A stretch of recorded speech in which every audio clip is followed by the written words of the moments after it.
Thank you, Megan. Hello, everyone. Welcome from fabulous Las Vegas. I am so excited to be with everyone today. I'm going to pull up my presentation. This is our first week back in the office full time since March of 2020. So if you see anybody pop in accidentally, I apologize, but I don't think that will happen. I am the Chief Communications Officer with the Girl Scouts of Southern Nevada. In the chat log, and I don't know if I can see it, but please let me know if you were a Girl Scout, if you were a Brownie, a troop leader, or if Girl Scouts impacted your life in any way. I always love to see my Girl Scout sisters wherever I'm at. In my role, I lead all public relations, marketing and brand strategy, media engagement, brand management. I do sit on our National Marketing and Communications Advisory Committee. Branding is really top of mind for me. We are currently going through a rebrand at Girl Scouts of the USA. And so I'm always talking about branding and what that means. And I think personal branding is so critical now, probably more than ever before. And we'll get into that a little bit later on. I'm also responsible for the branding and launch of a new 30-acre property and corporate retreat center. So it's been very interesting to sort of meld both branding from a corporate standpoint in terms of logo and color palette and typography, and how that sort of blends into a personal brand. And I was named a Vegas Inc. 40 Under 40. You can see my spread here in the yellow. Those are Girl Scout cookies. They were not glued together. So yeah, I'd love to see who was a Girl Scout or maybe a troop leader. So what can you expect today? Personal branding, what it is, why you need it, why you need to create a personal brand, and then how to communicate your personal brand story.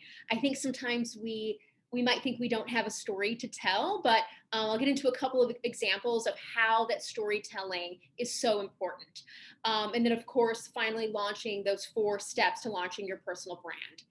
I know we're still in a virtual environment, but I want to make this as engaging as possible. Megan and Katie will be watching the chat log. Please ask questions. I'll also stop midway through to see if there's any questions or comments. I just want to make sure we're all engaged. I know some of you at 6 p.m. you might be having a glass of wine. I'm still in the office, but let's try to make this as engaging as possible. So why is a personal brand so critical as we enter 2021? This is an article I read yesterday on LinkedIn. Duquesne University is actually engaging personal brand coaches for all of their athletes. I thought this was absolutely brilliant and a fascinating case study. I've never actually heard of any type of minor or major league, maybe some of the big teams employing a personal brand coach. But from a collegiate standpoint, you know, having an athlete play and then go on to have a career elsewhere, I thought this was so interesting and so brilliant. So I wanted to point this out to all of you today. It's a great an article on LinkedIn. So why do we think personal branding is so critical? We know that staffing is going to be a critical component as we all move back to some sense of normalcy in 2021. As you can see here, on average, each position from a director level to vice president and above is attracting over 250 resumes per position.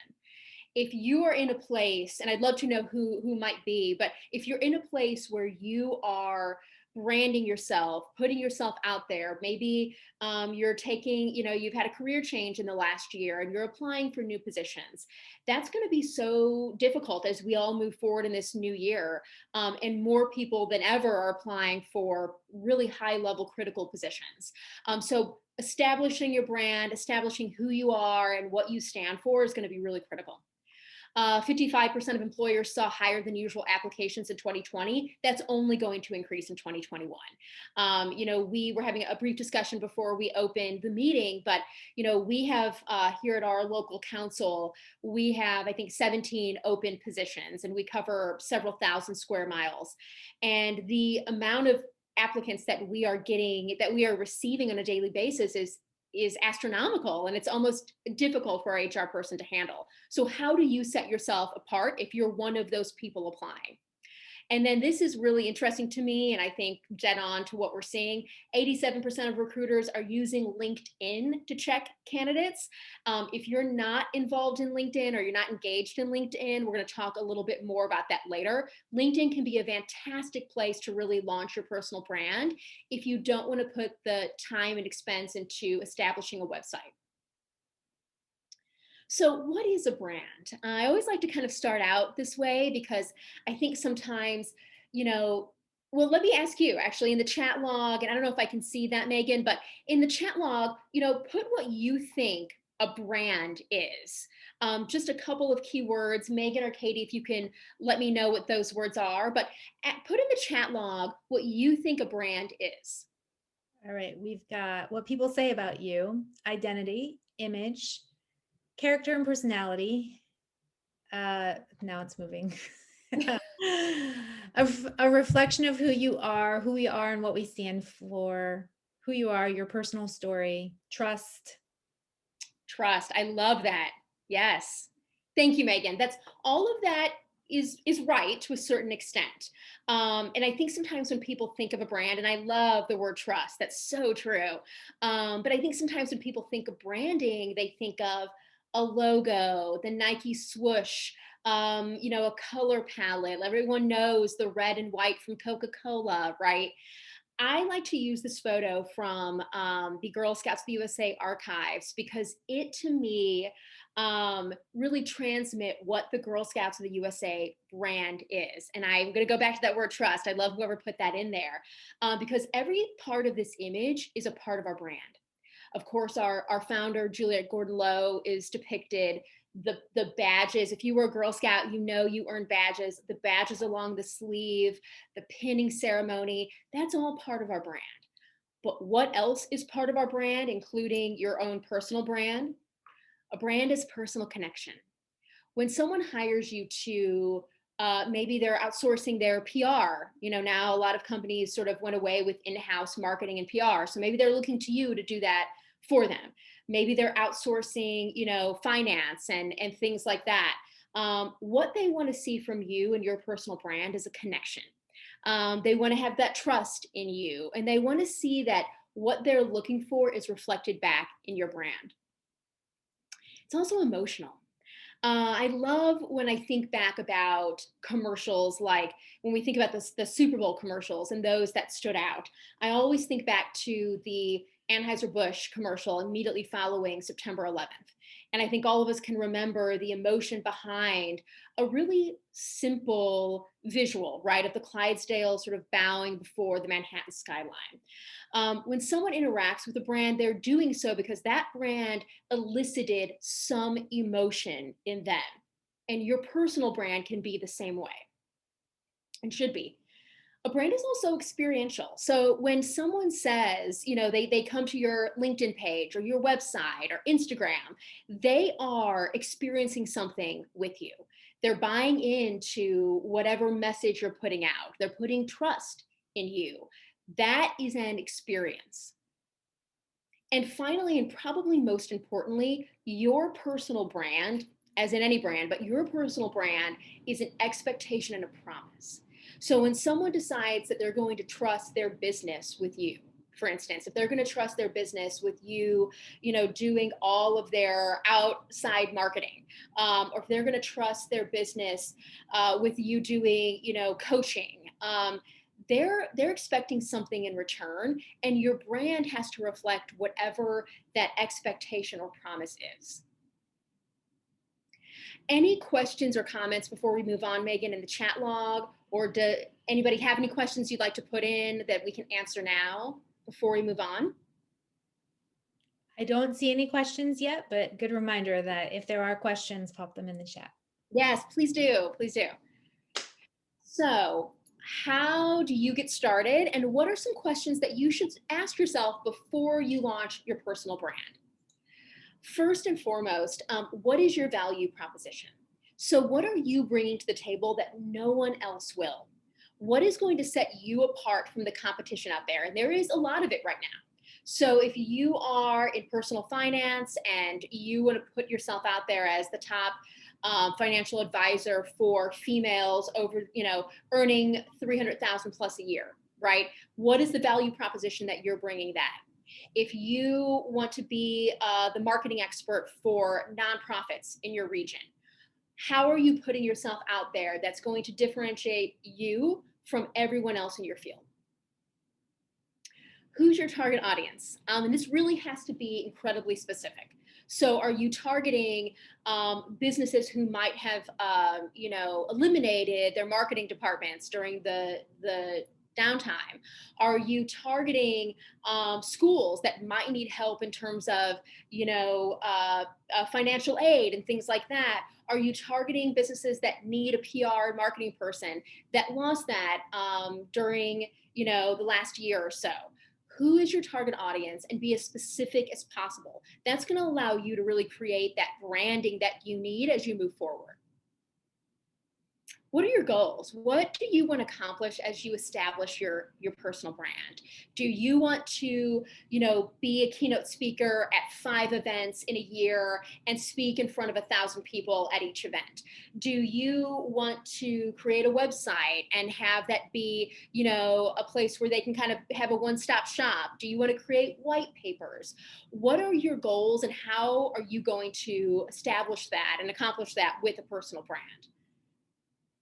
And then we're going to touch about this in a moment, but who inspires you? I always love to go onto LinkedIn or Instagram and kind of see what people are doing for me in the personal branding and PR communication spaces. What are they doing that I'm not? What are they doing really well that I want to emulate? What are they doing that's not so great that I don't want to do?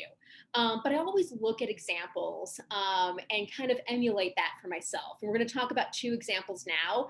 If you have examples of folks that you love to follow in your fields that others should also follow, post them in the chat log.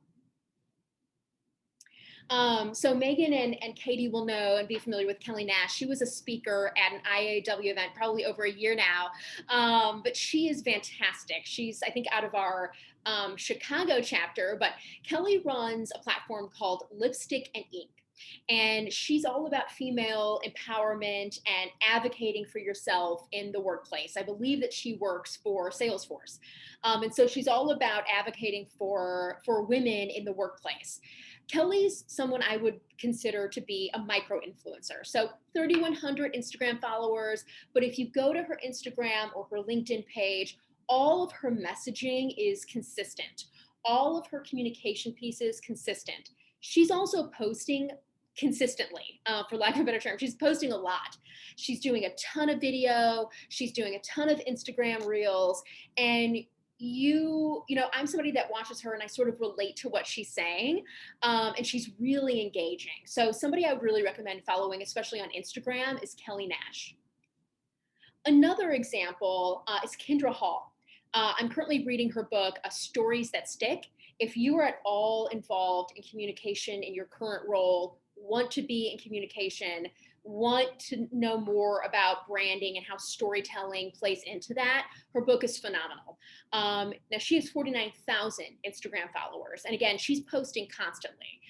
She travels all over, or, used to travel all over to do keynote speaking events about storytelling. I follow her on LinkedIn and Instagram, and same thing. Her visuals are consistent. Her color palette is consistent. She clearly sat down at the beginning of her brand and decided what that brand was going to look like. So just like we're developing a whole brand for our property, and we're talking about color palette and typography and, how do we want our brand to be seen? You have to do the same thing from your personal brand. You don't have to pay a lot of money or any money, but at some point you do have to sit down and say, how do I want to show myself to the world? Megan, any comments in terms of influencers or folks that inspire people that we should follow? We have Brene Brown, Jenny Fisher, Marie Forleo. Also, one of my college sisters, Aiko, Bethia, helped write a book about DEI that was shouted out by Trevor Noah, whom I also adore. That's a Vicky Crockett comment. And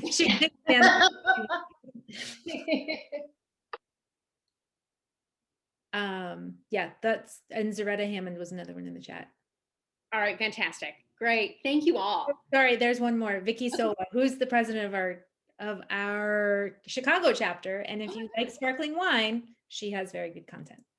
Okay, great. I'm gonna have to, I mean, sparkling wine. You had me at sparkling wine. So moving on now, kind of to the nitty gritty. So what do you need to do today to develop your personal brand? First and foremost, develop your value proposition. What do you offer that no one else does? Or what do you bring to the table that not a lot of other people do? A lot of people talk about personal branding. A lot of people talk about marketing.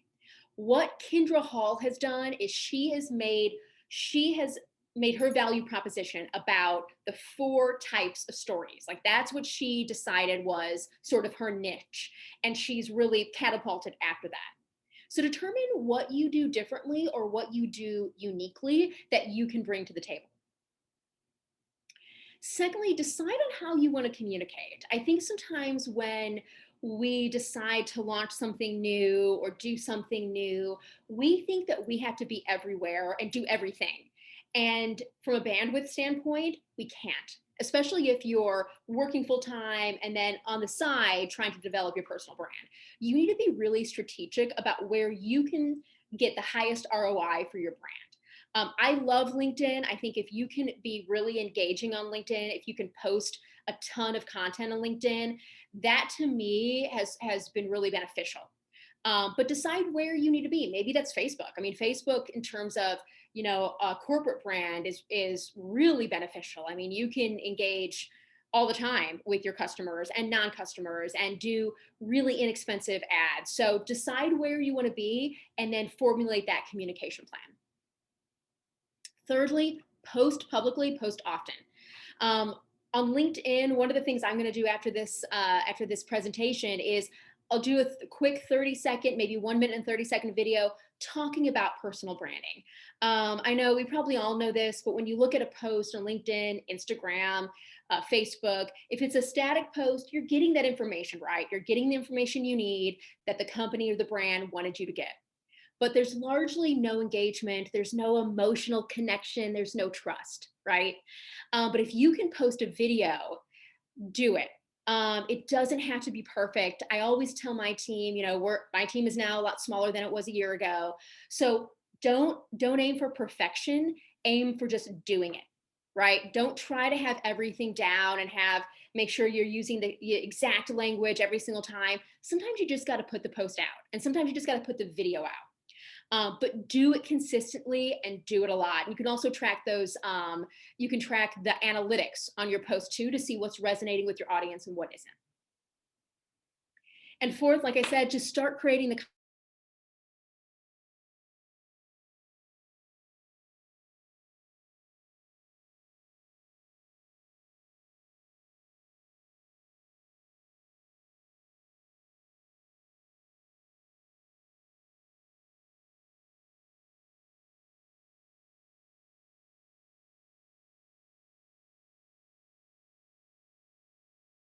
or anything in the chat log.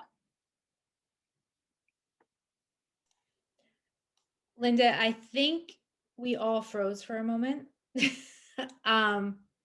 seems like everyone's coming back now, but okay, good. I have multiple messages. I got disconnected, Katie got disconnected. So I think we're back, but I completely missed whatever you just said 2 minutes ago. That's okay. I'm here. I can always redo the 4 steps, but I was good. So recap of the 4 steps. If anybody has a question or comment in the chat log, let's do that now.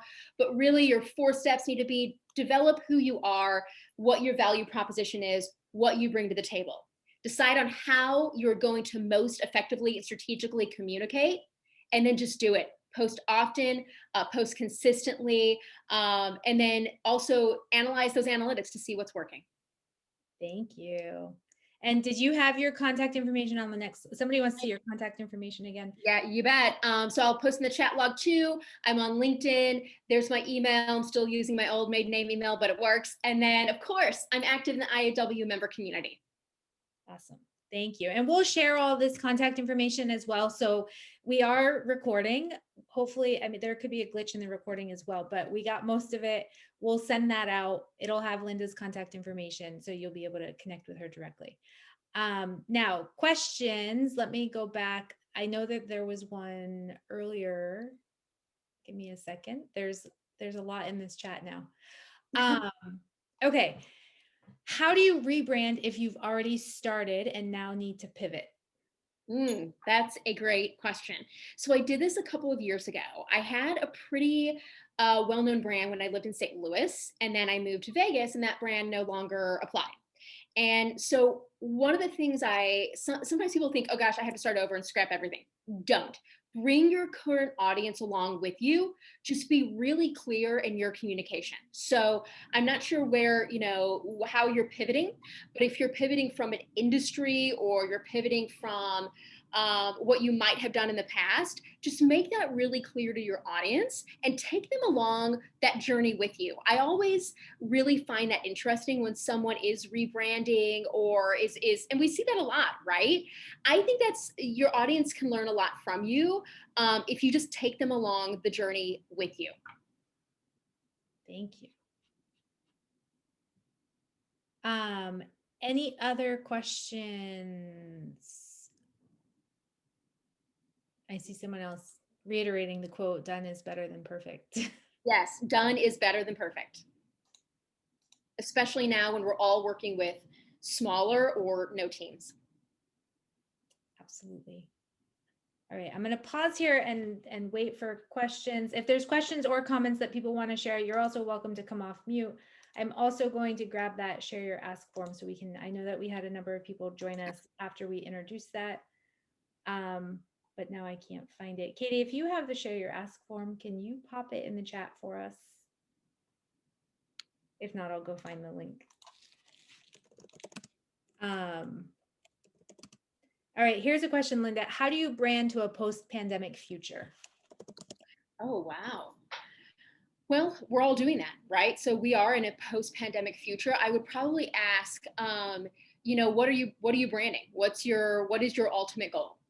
So if your ultimate goal is I want to write a book and sell X amount of copies, if your goal is I want to pivot into a new career, the time to start is now, because I think in actuality, we're sort of all rebranding. I was talking to Katie and Megan a little bit earlier, but this is our first week as a company back in the office since March 2020. And in a lot of ways, we all have to rebrand as employees, and we all have to show up in a different way for each other. And for me, it's, I'm trying to, kind of establish a personal brand as well. And so rebranding in a post-pandemic world is, where do you see your fit? Maybe it's doing things like, how do we establish a DEI, committee in our company? I know it's something that's on the top of mind for a lot of folks. How do I, get into a place where I can do a lot more speaking opportunities if that's, your avenue. But the time is now to do a rebrand and to make that happen.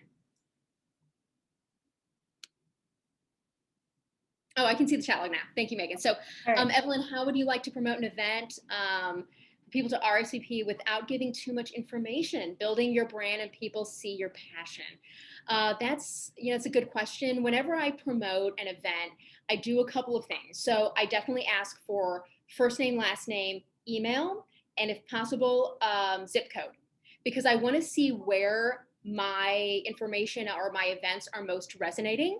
That's also going to allow you to promote a lot better in the future. That's something that we do here every single day.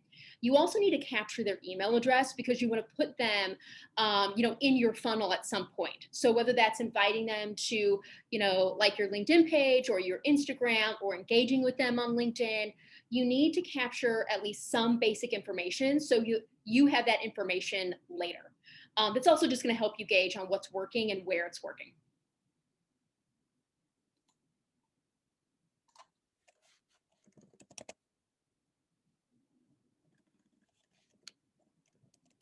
And I'll add my LinkedIn link in the chat log as well. Thank you.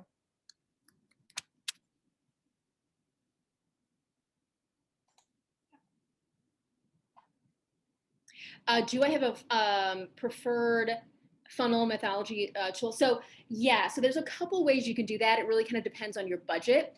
But we use, I know IAW used Constant Contact. I've also used Salesforce Marketing Cloud. Anytime you can get a funnel, and there are some pretty inexpensive CRMs out there as well.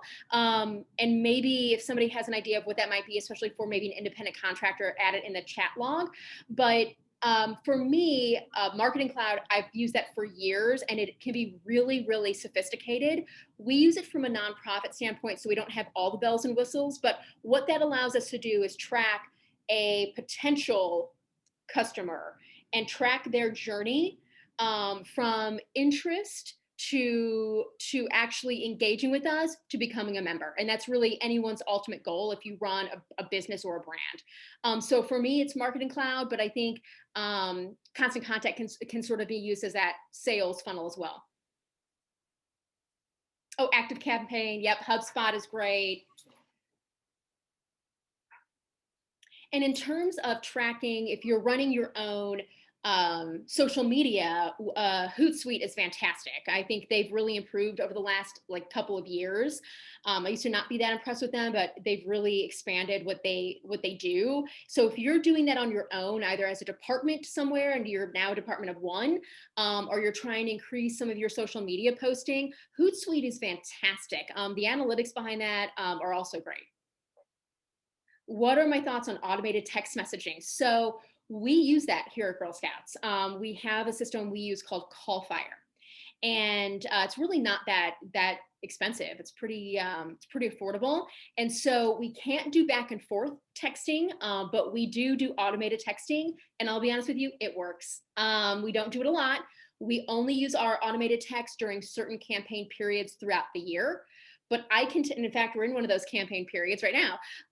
But I can tell you there is a direct correlation between when I send a text message campaign to the end result, which is someone signing up for something. I see a direct ROI between when I send that text and the end result. So I say use it if you can. And the name of that system that we use is CallFire. But I'm sure there's a million else out there, but that's the name that we use. And the other thing, if you do have a website, if you can have a live chat feature on your website, that's, again, that requires someone to monitor that. But we used a system and it was free, and it's called Talk2, TAWK.TO, Talk2. It's free and really super easy to install. I am not a back-end web developer, and I did it. And it's really, really easy to interface. There were a couple of questions higher up that we might have missed. Daniela asked, what would you suggest to grow a Facebook group? Number one, establish guidelines, your community guidelines. Two, we used to have a group that we managed, and we had sort of a set schedule, kind of like our public facing. So we had a group that was private, and then we had our public, but both of them had community guidelines, and we had sort of a strategy for both. And one of those things is you have to have somebody to monitor that group to make sure it's following the guidelines that you set, but also we had consistent messaging we posted. So whether that was questions that we thought were pertinent, or we also could post polls. We can get a really quick response and some feedback. So I think as long as you have that messaging already formulated and a schedule, and if you follow and everyone follows those guidelines, which can be difficult, I think that's a really great way to engage a new audience. We also have a question from Carmen. Can you describe the difference in a logo versus a brand? Oh, well, your brand is going to encapsulate all of that. You don't need a logo. I think if you're establishing a personal brand right off, you don't need a logo. That's just one part of a brand.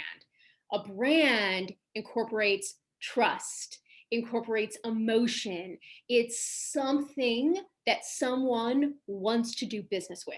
And just one part of that is a logo. Hopefully that answered your question. And we've got a question from Evelyn. When you're a part of a networking group, how often should you post in the group as a member? I think it depends on what you want to get out of it. Because that also can be a lot of work. Do you want to get more business? Do you want to have more contacts? Do you want to just get to know people? Maybe a lot of people have relocated this year, so maybe you just want to get to know people. I think you have to decide, what you want to get out of that group, and then decide what you want to post because you want people to engage with you. I'm in a few groups about, outdoors here in Vegas and hiking and things like that. And part of that is just to grow my social circle. And so I post maybe one or two times a week. And Milvia just asked, how effective is the use of Instagram for posting? I think it depends on who your audience is. So, like for us here at Girl Scouts, our biggest platform by far is Facebook. We get a ton of engagement every day on Facebook. We also do on Instagram. And interestingly enough, what is really growing for us is Instagram stories. We get a ton of engagement if we do a poll on, just like a fun little poll on Instagram stories. If we do a video on Instagram stories, so Instagram can be a really great tool, especially if you want to show maybe a little bit more this personal side of your brand, and you want to do a quick little video. If you follow Kendra Hall, she does great Instagram stories. She's really always talking about storytelling. And if she's traveling somewhere and she sees an example of a great story, she'll post that. So Instagram can be fantastic, especially if you just want to have a little bit more fun. I think Facebook has gotten a little bit, business, but I think Instagram can be fantastic. And Megan, if there's time, we've got one more. What function should a CRM play and why is it important for a business? Oh, wow. To me, the CRM system is a strategic tool. So the way that we use it is we use it as a sales funnel. So if you are looking for sales, if you want to grow your business, if you're looking for increased contacts, your CRM tool is a direct reflection of your brand.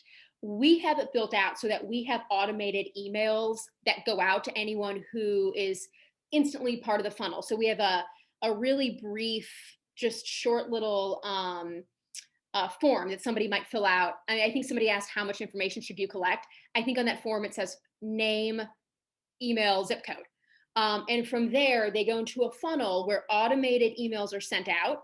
We have a big enough team that somebody can monitor that funnel. And if somebody is stopping at a certain point, they can do a personal reach out, which I think is really important. But the use of a CRM is, to me, incredibly critical because you can see, number one, who's interested in your brand, where they are in their interest level, and you can keep capturing them every stage of the journey. Because we've all done this. We'll fill out an interest form and then forget about it. But what a really great engaged brand does is they keep going after that person. And so whether that's interesting emails or maybe that you might have an incentive you can offer them, that CRM is going to play a really integral part. Not costly. That's a good question. Marketing Cloud is probably going to be pretty costly. Not off the top of my head. I'm not sure if anybody else might be able to chat that. But I would just do a quick Google search, especially if you have a small business. I'm sure people, companies right now are looking for business. So if you're in the market for a CRM but don't have a big budget, I would just Google that and see, HubSpot. Yeah, that's another good one. And that's an easy one, good one to just get you started. Thank you, Megan. Yeah.